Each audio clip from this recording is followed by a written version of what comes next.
Chapter 1 of Puss in Boots, Jr. and Tom Thumb. Puss in Boots, Jr. and Tom Thumb by David Cory. The Fairy Queen. "Climb up on my shoulder," commanded Puss, Jr., after freeing Tom Thumb from the mouse trap, as related in the book called Further Adventures of Puss in Boots, Jr. "We will go forth in search of new adventures." King Arthur and his court bade them farewell. Many of the retainers could hardly restrain their laughter, for 'twas indeed a comical sight to see Tom Thumb perched on Puss Jr.'s shoulders. As they passed through the great gates, Puss was handed a beautiful sword.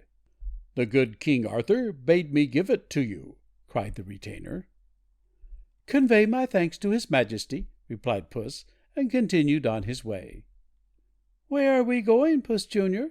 inquired Tom Thumb, after they had gone some distance. "I do not know," replied Puss Jr., "but as the road is hot and dusty, let us turn into yonder forest." They had no sooner entered than the strains of sweet music came down the breeze.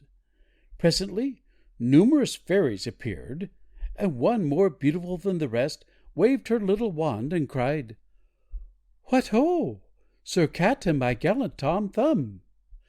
Why do you invade my forest realm?" "Pardon, most gracious Fairy Queen," cried Puss. "I have but lately rescued Tom Thumb from a mouse-trap prison, and am taking him with me as a comrade in arms on my journey of adventure. If I am trespassing in your royal domain, I crave your Majesty's pardon."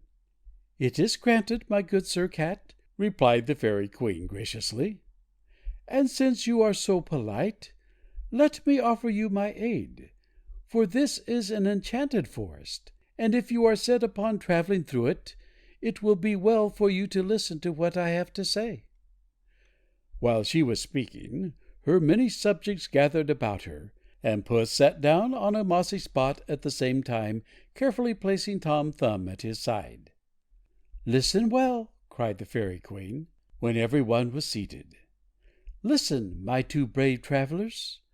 Not far from here stands a tall tower, in which a wicked witch has imprisoned a lovely maiden. Every evening she lets down her beautiful hair, which is wonderfully long and as fine as spun gold. Indeed, it looks much like a golden ladder reaching from her small tower window to the ground beneath." "Do you wish us to climb this beautiful ladder?" asked Puss and Tom Thumb in the same breath. "Cats are good climbers," laughed the Fairy Queen. "And so are boys," cried Tom Thumb. "When I was home, there wasn't an apple tree in the orchard I couldn't climb." "Now, this is what I would advise," said the Queen, after there was again silence. "Hide yourself near the tower, so that you may see this wonderful sight." "That we will do," cried Puss, picking up Tom, and bowing farewell to the Fairy Queen and her little subjects. End of Chapter 1.